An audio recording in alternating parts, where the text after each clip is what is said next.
Episode 10 of Bon Appétit and Majesty begins with Yi-hyun waiting for Ji-young in the greenhouse, oblivious to the fact that she's currently being tortured. He even practices how to hug her when she realises he secured the rest of the chili powder for her. However, the other cooks tell Eunuch Yoon what's happened, and eventually Jang Seong brings the news to the king. He's furious and demands the key to the prison where Ji-young is currently being kept. But Queen Ja-hun, Jin Mi-young's mother, refuses to hand it over. She remains steadfast even when Yi-hyun threatens to kill her. Ultimately, it is Ji-young who calms Yi-hyun down and asks him to prove her innocence instead. Now Yi-hyun warns Ja-hun not to hurt Ji-young while he searches for the truth. Elsewhere, Lord Han Min-sung tells the Dowager Queen In-ju that Yi-hyun has been looking for the historical draft that details his mother's death. He worries that Jin Mi-young's illness is connected to Yi-hyun taking down the entire Han family. Now Yi-hyun keeps investigating, but his physicians say there's nothing wrong with the ingredients used by Ji-young.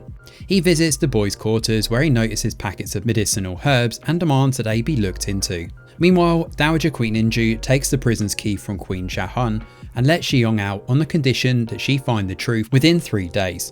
If she doesn't find the truth, Ji-young will die a painful death. The queen now slips her a silver dagger just in case. She also warns her that Yi-hyun could be in danger since there are rumours about him and Ji-young. Ji-young serves Yi-hyun his next meal and he is shocked to hear her voice. He pulls her aside and hugs her. She pushes him away though, reminded of Queen In-ju's warnings. But Yi-hyun is undeterred and he kisses her and tells her he likes her. Afterwards, Yi-hyun makes Ji-young have a meal with him and even takes the silver dagger away. They begin the investigation together, and on the first day, Yi-hyun finds a bitter tasting ingredient in Jin Mi-young's medicinal herbs. On the second day, Ji-young takes all the ingredients to her room where Gil-geum smells something funny. She picks out the same bean-like ingredient Yi-hyun tasted and claims it smells of rat droppings. On the third day, Yi-hyun falls sick with the same symptoms as Jin Mi-young. Now when Ji-young describes what Gil-geum smelled, the physician concludes that the beans are all yong-gi, a medicinal ingredient made out of squirrel droppings. He says that when this is combined with ginseng, which was present in the food that both Yi-hyun and Jin Mi-young ate, it becomes a poison. Now Yi-hyun orders a physician to make an antidote as soon as possible. Song-jae looks into the physicians who prepared the boys' medicines and learns about Yo-bun, who added the Orjeon-ji to the herbs. However, no one has seen her in the last few days. So Yi-hyun sends Gong-gil to go and find her, and elsewhere, Consort Kang sends Chu-wol to take care of the problem. Chu-wol finds Yo-bun and is about to kill her when Gong-gil stops her. He accuses her of killing his sister and the two end up in a fight. Chu-wol tells him the truth, and his sister tried to gain the king's favour and so incurred Consort Kang's wrath, leading to her death. Gong-il ultimately knocks Chu-wol out and he asks Yo-bun for the truth. She blames Consort Kang but is about to mention Prince Jaesan when an arrow pierces her and she dies. Gong-gil chases the attacker but to no avail. Of course, the attacker is one of Jaesan's men, whom we see reporting to him later on in the episode. Chu-wol is taken to prison but she insists it was her own idea and Consort Kang had nothing to do with it. Now Yi-hyun confronts Consort Kang here, who claims innocence and challenges him to bring evidence. His conversation with Ji-young later reveals that she suspected Consort Kang and told Gong-gil to watch her movements closely. Soon the medicine is ready and served to the king. They take this medicine to Jin Mi-young, who immediately throws up. The physician says he lacks the energy to ingest the medicine. Ji-young realises he's going through hypoglycemic shock and proposes she make a nourishing meal for him. She and the other chefs cook a meal called Restaurant, made with nourishing ingredients. Now Yi-hyun even tastes the meal first to ease the queen's doubts, and she then feeds it to Jin Mi-young, who immediately shows signs of recovery. Afterwards, Yi-hyun tells Ji-young to come see him later. She assumes he's found the Mangon Rock, but instead of feeling happy, her heart aches.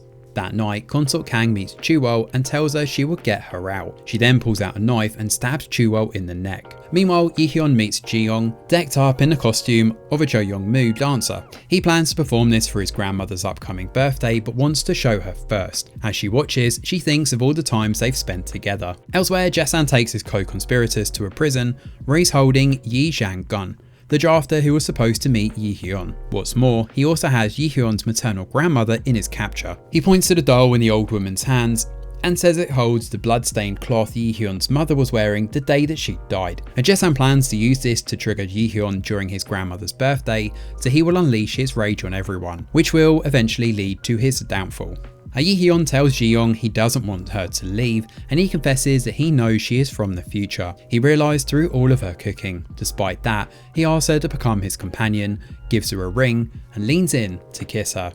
So episode 10 certainly packs a punch here, and the danger hanging over Ji-young's life feels very real, making this episode a thrilling watch. The tension increases as we watch Yi-hyun and Ji-young race against time, but what makes it even better is a copious serving of romance. Now Yi-hyun finally confesses his feelings, and the episode gives us multiple intimate moments between the two leads. Im Yeon-ah expresses Ji-young's conflicted feelings very well in this series, although it still feels like we've seen more of him falling for her than the other way round. Also, let's be real, these one-sided kisses were a bit of a disappointment. The politics of it all move swiftly though, and there are some intriguing twists and turns in this episode, particularly regarding Gongil and his sister's death. Jae-san seems to have an ace up his sleeve though, and the episode nicely builds up anticipation for what will be a significant turning point. That of course comes from the Dowager Queen Inju's birthday celebration. The story now balances on Yi-hyun's ability to rein in his temper and whether Ji-young will be able to stop the bloody fate that awaits him. The drama now ventures into darker territory, putting many lives at stake, and nearing the big question of whether Ji-young and Yi-hyun will be forced apart. All in all, this is a thrillingly engaging ride,